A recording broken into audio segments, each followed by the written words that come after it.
poin-poinnya penting yang kita bicarakan di sini saya pikir cukup. Ya.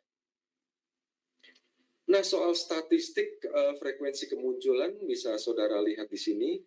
Ya, kemunculan pertama di dalam riset saya ini itu 13 Oktober 2024, kemunculan terakhirnya 28 Juni 2026. Ya, sebetulnya setelah saya membuat video tentang audit keuangan yang secara terbuka itu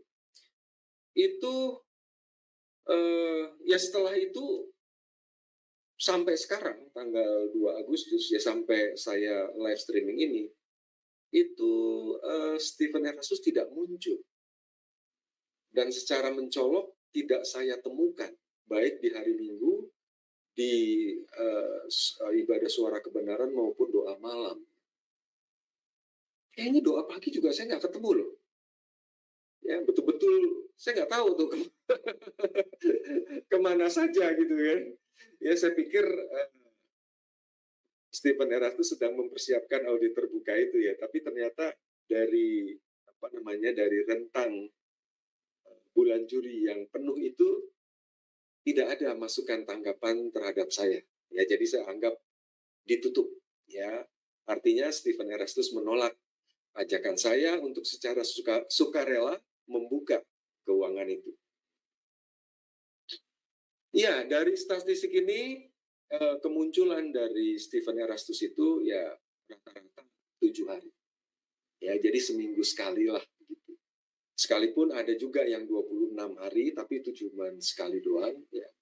Tapi rata-rata itu 7 hari.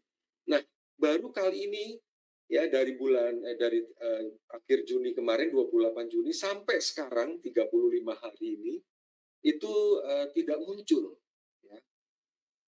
Tidak muncul ya. Kemana ya? Saya nggak tahu ya kemana ya. Iya, iya. Oke, itu data statistik saja ya supaya kita tahu yang faktual apa di situ.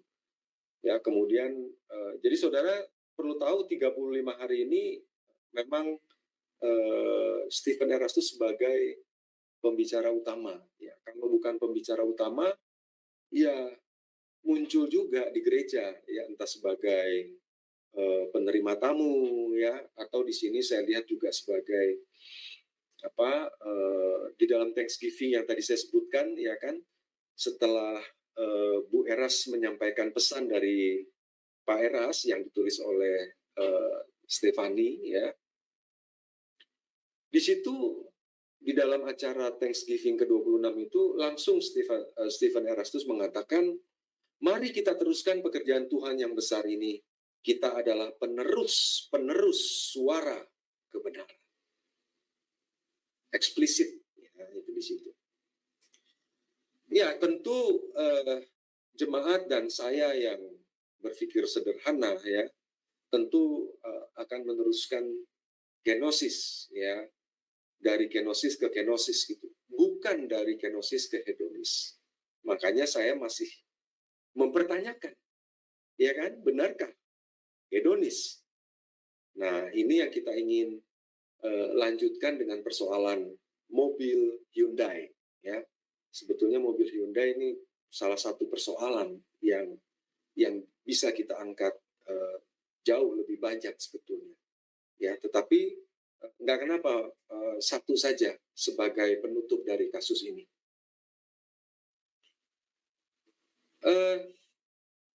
Ya di sini ada statistik lain ya, saya pikir saudara bisa baca di sini. Nah, dari 84 kemunculan itu dicatat ada 57 kemunculan atau 67,90% itu berlangsung pada hari Minggu. Ya, hari berikutnya yang paling banyak, paling sering adalah Jumat sebanyak 12 kali. Ya. Nah, ya persentase saya pikir ini cuma ingin menunjukkan kemana sebetulnya gerak gerak penempatan Stephen Erastus di dalam perjalanan GSKI sendiri.